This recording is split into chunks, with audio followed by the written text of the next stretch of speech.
Rapaz, amados, é um prazer estar aqui com você novamente, podendo compartilhar a vida de Jesus através das Escrituras Sagradas. E nós vamos dar sequência nessa história que está mudando a minha e a sua vida através do Evangelho de João. No capítulo 8, nós vamos ler e meditar rapidamente nos versículos 1 ao versículo 8. Diz assim: Porém Jesus foi para o Monte das Oliveiras, e pela manhã cedo voltou para o templo, e todo o povo vinha ter com ele, e assentando-se os ensinava. E os escribas e fariseus trouxeram-lhe uma mulher apanhada em adultério. E pondo-a no meio, disse-lhe: Mestre, esta mulher foi apanhada no próprio ato adulterando. E na lei nos mandou Moisés que as tais sejam apedrejadas. Tu, pois, o que dizes? Isso diziam eles, tentando-o para que tivessem de que o acusar. Mas Jesus, inclinando-se, escrevia com o dedo na terra.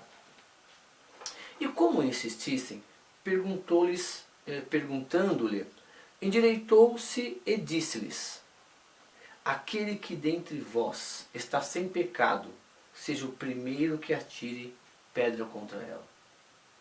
E tornando a inclinar-se, escrevia na terra. Quando ouviram isso, saíram um, a começar pelos mais velhos até os últimos, ficando só Jesus e a mulher que estava no meio. E endireitando-se, Jesus, e não vendo ninguém mais do que a mulher, disse-lhe: Mulher, onde estão aqueles teus acusadores? Ninguém te condenou? E ela disse: Ninguém, Senhor. E disse-lhe Jesus: Nem eu também te condeno. Vai-te e não peques mais. À luz desse texto, dessa passagem muito conhecida, em que o apóstolo João faz questão de escrever, e faz porque nós temos que lembrar que nós estamos lendo o relato de um apóstolo João que caminhou com Jesus, que vivenciou várias situações, que foi colocando as mais importantes aí, que o Espírito Santo o fez lembrar. E aqui nessa passagem nós podemos ver, só destacando alguns pontos principais. Primeiro, que as pessoas, nos versículos 1 e 2, elas iam atrás de Jesus. As pessoas queriam ouvir Jesus para aprender. E isso nós temos que nós trazemos conosco isso. Nós queremos aprender as coisas que vêm do céu. E Jesus é a melhor pessoa, Ele é a melhor pessoa que existe para que eu e você aprendamos. E aí nós temos que entrar, mergulhar na história através das Escrituras Sagradas para aprender o que o Mestre deixou. E aquelas pessoas ouviam pessoalmente Jesus. Amém?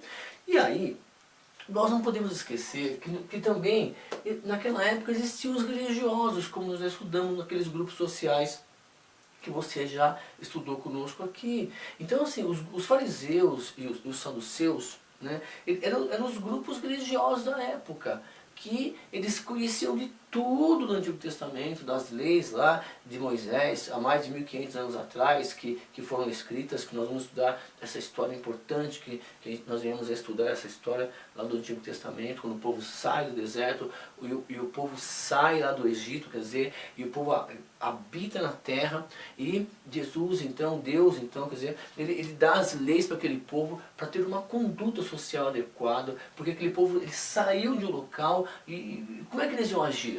Exatamente como os outros egípcios agiam, eles eram iguais. Então Deus, através de Moisés, escreve as leis para que aquele povo socialmente tenha uma conduta. E aqueles religiosos sabiam disso. O problema é que se você ficar muito apegado ao que está escrito, se você não procurar dar vida, e lembrar que as pessoas é maior, a vida da pessoa é maior do que a lei que está escrita, você vai ficar preso a situações que vão te levar também à morte. Por exemplo, vamos supor que a lei do trânsito diz o seguinte: olha, no sinal verde para você, motorista, você pode atravessar. E aí tem uma faixa de pedestre. E você está vindo dirigindo e está verde para você. E começa a atravessar uma criança, um jovem, um adulto, não interessa a idade, começa a atravessar no sinal vermelho para ele e você está dirigindo o carro. O que você vai fazer? Você vai atropelar aquela pessoa porque está verde para você, porque a lei diz que está verde e você vai passar? Não, aquela vida, naquele momento, naquela situação, mesmo que agindo de uma maneira equivocada, porque está vermelho para ela, ou nós não sabemos, está quebrado para ela o sinal, mas para você está vermelho. Eu não sei o que acontece naquela hora que aquela pessoa começou a atravessar, mas você está dirigindo o carro, você vai atropelar aquela pessoa? Afinal de contas a lei é para você. Então, não que você não deva cumprir a lei, não é isso que estou falando, mas se é para cumprir a lei, vamos cumprir adequadamente. Aquelas pessoas ali, aqueles religiosos ali, aquela situação toda sendo colocada ali, na verdade era para desviar o que eles estavam fazendo da lei. Então, por exemplo, o que dizia a lei que eles citaram? A Moisés disse que na lei aquela mulher tem que ser apedrejada. E tu, o que dizes? Na lei de Moisés, eu destaquei aqui, é claro que nós precisamos estudar todo aquele contexto da lei de Moisés. Lá em Êxodo, desculpa, no Levítico capítulo 20, versículo 10, se você for pegar mesmo e estudar, o que eles estavam falando, Jesus? O que eles estavam falando mesmo lá? Que a mulher foi pega adultério e a lei de Moisés diz que ela tem que ser apedrejada? Tá legal. Então, só por curiosidade para você ver, diz o seguinte lá em Levíticos 20, 10 que eles citaram. Olha só. Também o homem que adulterar com a mulher de outro, havendo adulterado com a mulher do seu próximo, certamente morrerá, o adúltero e a adúltera. Tá legal, se na lei de Moisés está escrito que a mulher tem que ser apedrejada, segundo eles, é uma meia verdade ali. Porque é o seguinte, se ela foi pega no ato em adultério, cadê o homem? Cadê? Não é os dois, está escrito na lei? Se é para cumprir a lei, vamos cumprir a lei. Então Jesus está falando o seguinte, olha,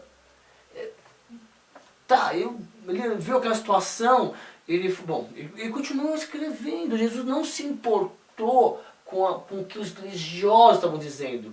Porque o Jesus, ele era a própria lei viva. Ele viu dar vida àquela lei no coração das pessoas. Ele continuou escrevendo. E o pessoal insistiu, que ele foi, então ele fez pensar. Então ele levanta e fala, tá legal. Olhou bem para eles, olha, aquele que não tiver nenhum pecado, que atire a primeira pedra.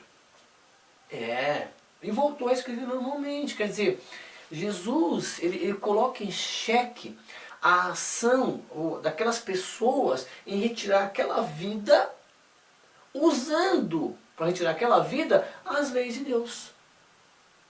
Então, e aquelas pessoas então começam a pensar no que estavam fazendo, começam a repensar no que eles estavam fazendo, no que aconteceu, ou tudo que estava escondido na vida deles.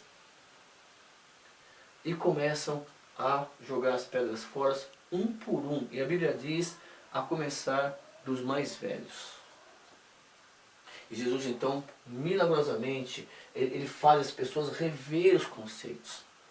E ele dói até o coração de Jesus, porque, tudo bem, as pessoas pegam aquelas pedras e jogam fora, mas elas não têm a humildade de reconhecer que erraram, e não têm a humildade de aproveitar aquele momento que estava na presença de Jesus e pedir uma nova chance para agir corretamente. E elas vão embora. E fica então só Jesus e aquela pessoa do sexo feminino ali que estava sendo acusada. Então Jesus faz com que aquela pessoa se levante e fala, mulher, cadê as pessoas que estavam te acusando? Não sobrou ninguém aqui? Aí ela levanta e fala assim, não senhor, não tem ninguém. Então Jesus, ele faz com que as pessoas, antes de te acusar, antes de eu te acusar, ele faz com que eu reveja os meus conceitos, para ver se eu estou fazendo as coisas corretas mesmo, porque eu sempre uso, quando o João está acusando o José está acusando o Pedro, na verdade, as pessoas estão se escondendo. Não é que você tem que fazer tudo certo, quer dizer, não é que você vai deixar as pessoas fazer tudo errado. Não é isso. É que existe uma maneira de você tratar as coisas. As pessoas são maiores. Existem vidas em jogo. E ali aquela pessoa ia ser apedrejada. Está fazendo uma coisa errada? Segundo os conceitos, princípios normais, sim. Né? Mas se as pessoas têm que saber o que é errar, o que é pecar, porque ele vai e fala assim para ela, olha, vá e não peques mais. Porque para você uma coisa pode ser certa, a outra coisa pode ser errada, para um pode ser errado o que é certo para você, mas Que padrão que você vai usar para falar se é certo ou errado? Então, Jesus veio colocar o padrão. Ele é o padrão de conduta. Então, amigo, o que você fizer, e que antes de você, até antes de você fazer, se dói seu coração e você coloca a dúvida, e você sabe que está errado, no fundo, se você tiver como referência Jesus Cristo, se você tiver como referência uma conduta correta, no fundo você sabe que está errado. Então, isso em relação a Deus é pecado. Pode não ser em relação à sociedade que está ao seu lado. É um erro de conduta, é um erro social. Mas o que é pecado, o que você faz que desagrada a Deus. Então se você não tem uma vida, se você não está querendo agradar a Deus, nada vai ser pecado para você. Nada está errado, tudo pode.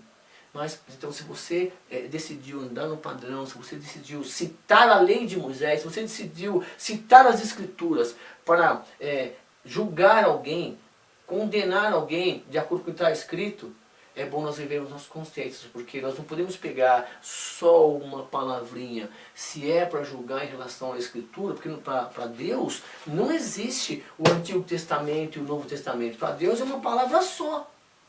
Então se você cita alguma coisa para justificar a sua ação contra aquela pessoa, você tem que citar, rever seus conceitos para ver se você não se encaixa ali.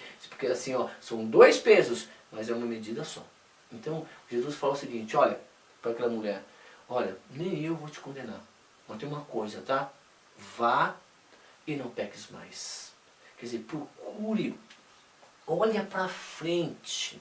Você viu o que você fez, o que você estava fazendo, onde te levou essa humilhação social, né, desses religiosos aí. Né? Então, mas cadê aquelas pessoas que estavam ao seu lado? Cadê a pessoa que estava dormindo com você? Cadê as pessoas que estavam errando com você? Quando apertou o ser, cadê as pessoas que te amavam, seus amigos? Você acabou ficando sozinho. Então Jesus fala o seguinte, olha, em relação a isso, em relação à sua vida passada, esquece, eu não posso mais fazer nada com o seu passado. O que eu posso fazer é tentar te ajudar agora para que você seja uma nova pessoa e que no futuro nós vamos nos encontrar lá no céu com o nosso Pai. Então Jesus fala sempre, olha, vá, olhe para frente, evite cometer os mesmos erros, vá e não peques mais. E essa é a mensagem que Jesus deixa para nós aí meditarmos rapidamente. Então, gostaria muito que você sempre se colocasse aos pés de Jesus, que você estivesse sempre buscando orientação com o Mestre. E lembre-se que Jesus te ama, Jesus ama as pessoas. Jesus, ele não odeia o pecador. Porque eu e você, nós somos iguais, nós estamos errando diariamente. Ele não gosta do pecado, das coisas erradas que nós fazemos, mas Ele te ama, Ele me ama. Ele quer que nós procuramos a fazer as coisas corretas. Esse é o Jesus que eu conheço. Esse é o Deus que eu sigo. E eu gostaria muito que Jesus falasse ao seu coração, olha, procure fazer as coisas corretamente. Vá e não peques mais. Olhe para frente, não fique mexendo no passado, não fique mexendo nas coisas erradas. Procure esquecer, procure caminhar corretamente e tentar fazer as coisas perfeitas na presença de Deus. Tá bom? Um beijo para você, continue com Deus, Jesus te ama, Deus te ama, e nós estamos juntos aí procurando fazer as coisas corretas na presença de Deus. Tchau!